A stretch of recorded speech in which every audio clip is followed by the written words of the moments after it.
नमस्कार सर। नमस्कार। सर एक बार फिर से आपका ब्रीफ परिचय। मैं डॉक्टर ओम कुमार शर्मा, श्री व्यास संस्कृत महाविद्यालय रघुनाथपुर कुल्लू का मैं संस्थापक प्राचार्य हूँ जी और संस्कृत की सेवा कर रहा हूँ। सर, आपने अपने जीवन के कितने वर्ष कुल्लू घाटी को दिए? मैंने अपने जीवन के कोई 35 वर्ष कुल्लू घाटी को दिए हैं। और इसमें आपने यहाँ हमारी सनातन संस्कृति है ना जी, और संस्कृत के ज्ञान उत्थान के लिए एक महाविद्यालय को मतलब जन्म दिया है आपने ना सर। तो सर अब अगर मैं आपसे पूछूं कि आप जीवन के इस पड़ाव में कोई संदेश देना चाहे हमारे युवाओं को, तो क्या संदेश देंगे? हाँ, मैं तो यही संदेश देना चाहूँगा कि हमारे जो सनातन जिसको हम संस्कृति कहते हैं वो शास्त्रों पर डिपेंड है। और वो शास्त्र जो हैं वो सिद्धांतों पर डिपेंड है। तो सिद्धांतों का ज्ञान जो हमारे ऋषि मुनियों ने, जिनको हम बोलते हैं योगियों ने, सिद्धों ने, महात्माओं ने जो इन्वेंट किया है, आप लोग उसको समझने पर प्रयास कीजिए। रुको पंडित, कई बार शास्त्रों को लेकर के लोग अपने अंधविश्वासों को मतलब जस्टिफाई करते हैं, समाज में कुरीतियों को जस्टिफाई करते हैं। हाँ, उसके लिए आपका क्या वचन है? उसके लिए मेरा ये है कि देखिए, शास्त्रों की एक परंपरा बड़ी प्योर अभी भी बची हुई है हमारे देश में। ये हमारा सौभाग्य है। अच्छा जी। जो लोग आप बोल रहे हैं कुरीतियों को जस्टिफाई करते हैं हाँ। उन लोगों ने एक्चुअली रियल शास्त्र देखे तक नहीं है। अच्छा, पढ़े नहीं है। क्यों? मैं आपको छोटा सा उदाहरण देता हूँ। सभी शास्त्र संस्कृत भाषा में, हाँ बिल्कुल साहब।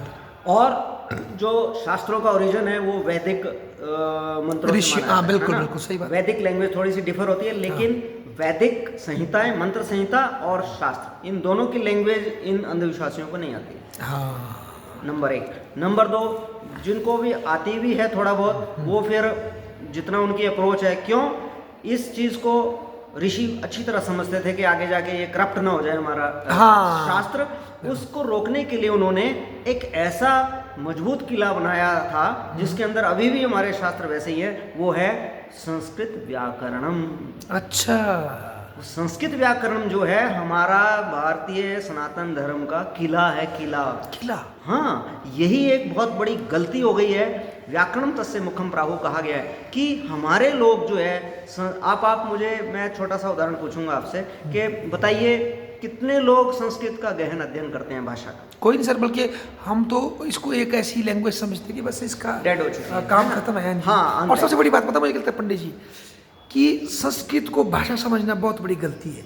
ये तो हमारे प्राचीन सनातन का सोर्स है, ज्ञान का सोर्स है। नहीं, वही मैं ज्ञान का सोर्स एग्जाम्पल दे रहा हूँ। एक तो ये कई गलतियां हुई हैं, लेकिन देखिए, मैं तो धन्यवाद करता हूँ भगवान शिव ने जो पाणिनि को वो सूत्र दिए। हाँ। और पाणिनि ने इतना 4000 सूत्र रच के दुनिया में आज तहलका मचा रखा है। बिल्कुल। आज देखिए अमेरिका में पाणिनि चेयर है, हमारे बच्चे पाणिनि का नाम तक नहीं जानते। हाँ, चलो हमारे मूर्खों को ज्ञान। हाँ, तो इसको केवल भाषा मात्र ना समझिए, जैसा ज्ञान की भाषा भंडार है, ज्ञान का सोर्स। हाँ, ज्ञान का सोर्स है। तो वो ऋषियों ने कोई यूं ही नहीं रचा इसमें, तभी उसको देव भाषा कहा जाता है। दुनिया की किसी भाषा को देव भाषा। लोगों को समझा दें तो ऋषि कोई, आप ये मत समझिए कि कोई धार्मिक कर्म कांड करने वाला, ना। दृष्टा होता है। दृष्टा, विज्ञान में उसकी दृष्टि अवश्य, अध्यात्म में उसकी दृष्टि। देखिए, सबसे बड़ी एक चीज मैं और बोलूंगा यहाँ पर, दुनिया के जितने भी एंशिएंट्स आप शास्त्र जिनको बोलते हैं या धर्म बोलते हैं ले लीजिए। जितना रीजनिंग, जितना तर्क, लॉजिक जी, है ना, जितना वो डिस्कशन सनातन धर्म में हुआ है, दुनिया में कहीं नहीं है। बिल्कुल सर, जैसे आपने कहा संहिता, वो भी डिस्कशन के बाद, विद्वानों की, ऋषियों की कॉन्फ्रेंस के बाद होती थी। कंपाइल ऐसे नहीं कि एक आदमी ने जो चाहे उसने मंत्र देखा, चर्चा होती थी। देखिए, छंद ऋषि देवता, उसका छंद देखा जाता था, उसके देवता देखा जाता था, उस डेटी को जागृत, उससे फेस टू फेस उससे साक्षात्कार होता था। जैसे फॉर एग्जाम्पल हमारे कुल्लू में ये परंपरा अभी किस अंश में जीवित है कि जब देवता आते हैं उनमें खेल आती है ना, खेल आने पर वो अपनी भाषा बोलते हैं, है ना। तो सिमिलरली तब वो रिकमेंड होता है कि यस, कि देवता ने ऐसा कहा। वो गुरु हमको आदेश देते हैं, हम जनता उसका पालन करती है। सिमिलरली ये वो मंत्र जो है ऋषियों पे रिवील होते थे, मैनिफेस्ट होते थे, और वो अपने शिष्यों को आदेश देते थे, ऐसा करो। तब ये हमारा स्टैब्लिश है, श्रुति परंपरा कह लो, कुछ कह लो। लेकिन इसीलिए 6 दर्शन है। दिखाइए मुझे दुनिया का कोई भी धर्म दिखा दो। इतने गहरे दर्शन। हाँ 6 दर्शन होंगे, है ना? क्यों? वो इसीलिए किया कि फ्यूचर में करप्ट ना हो जाए हमारा ये। और शायद प्रभु जी की ये जो एक अंग्रेज ने जो यहाँ रिलीजन को जो धर्म का जोड़ा ना, उसने ये भी गलत हो गया कहीं ना कहीं। ये तो एक पंथ है, नो, धर्म से मत जोड़ो। अभी हम एक ऑल इंडिया ओरिएंटल कॉन्फ्रेंस में उडुपी में थे, तो वहाँ पर रिलीजन और धर्म ये तो सिमिलरली वर्ड मीनिंग हो ही नहीं सकते। ये एस्टैब्लिश किया गया जा चुका है और विद्वान लोग इस चीज़ को समझते हैं। इसने बड़ा नुकसान किया हमें, बहुत नुकसान किया, क्योंकि वो कंफ्यूजन पैदा किया, कंफ्यूजन क्रिएट हो गया लोगों के मन में। इसीलिए कहते हैं धारनाथ धर्म मिथ्याहु, है ना? धारण करने से धर्म है जो इंडिया। इसीलिए मैं कह रहा हूँ बार बार कि भाई संस्कृत और संस्कृत में ही आप उसको टेक्निकली समझ सकते हो। हाँ, लेकिन मैं रिलीजन ट्रांसलेट कर दूँ, कुछ और ट्रांसलेट कर दूँ, that is only the sect जो आपने कहा। हाँ, नुकसान हो जाएगा। हाँ, वो that is they never depict the principles, only the Sanskrit language can depict this. Sanskrit has such A right. अच्छा, मेरा एक प्रश्न और, जाति प्रश्न। मैं भी शिक्षा में हूँ 10 साल से, बड़ी मेरी औकात नहीं, पर मैं देखता हूँ अक्सर शिक्षकों को तो बड़ा ही एक, अपने लिए बोल रहा हूँ, स्वार्थी वर्ग है, एक मतलब स्वयं केंद्रित वर्ग है।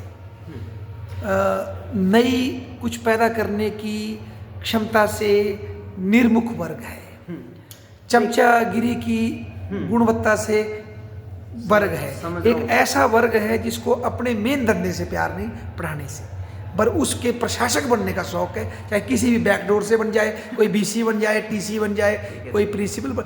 समझे मेरी बात? समझ गया मैं आपकी बात। पर आप जैसे आदमी के अंदर कैसे एक प्रिंसिपल होके भी आपके अंदर एक शिक्षक जीवित है, आज भी कैसे जीवित रखें प्रभु? हाँ, ये बताओ। देखिए, कहा गया है, आपने भी पढ़ा होगा, आप विद्वान है। नहीं सर, आप बताओ। कि self preservation is the first instinct. अच्छा जी, हाँ, व्यक्ति का है ना? व्यक्ति की जो एक आत्म वो धारणा होती है अपने को रक्षा करने की। अपने की रक्षा मतलब मेरा शरीर, मेरा परिवार, मेरे बच्चे, मेरे रैंक, मेरा ईगो। हाँ, नंबर 1। नंबर 2, फिर जब वो सामाजिक में उतरता है तो समाज में उसको किसको प्रिय नहीं होगा? सम्मान, यश, है ना?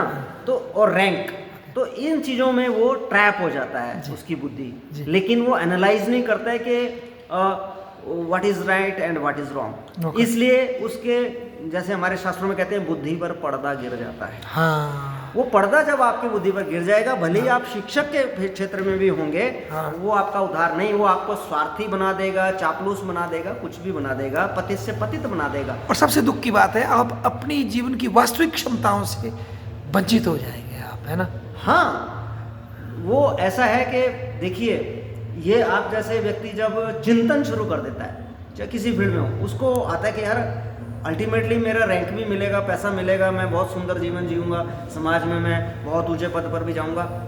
व्हाट इज द कस्तम को हमको तो आया था, ये जो शंकराचार्य, इसको एक्सप्लेन करो प्लीज। हाँ, कि भाई मैं कौन हूँ, कहाँ से आया हूँ, कहाँ जाना है, कैसे आना है, को में जननी, को में ताता, कौन मेरी माँ है, कौन पिता। जब ये उसके रीजन ब्रेन में चलना शुरू हो जाता है, तब वो धीरे धीरे उसकी महत्वाकांक्षाओं पर चेक आना शुरू हो जाता है। वाह। तब वो सोचता है कि अरे मैंने इतना जीवन तो अपनी महत्वाकांक्षाओं में बिता दिया, इतना ना मैं सामाजिक कुछ कर पाया बिना स्वार्थ के कारण, ना मैं व्यक्तिगत कुछ कर पाया, ना पारिवारिक कर पाया। वो मेरे भूत की तरह मेरे सिर पर मेरा स्वार्थ नाच रहा था।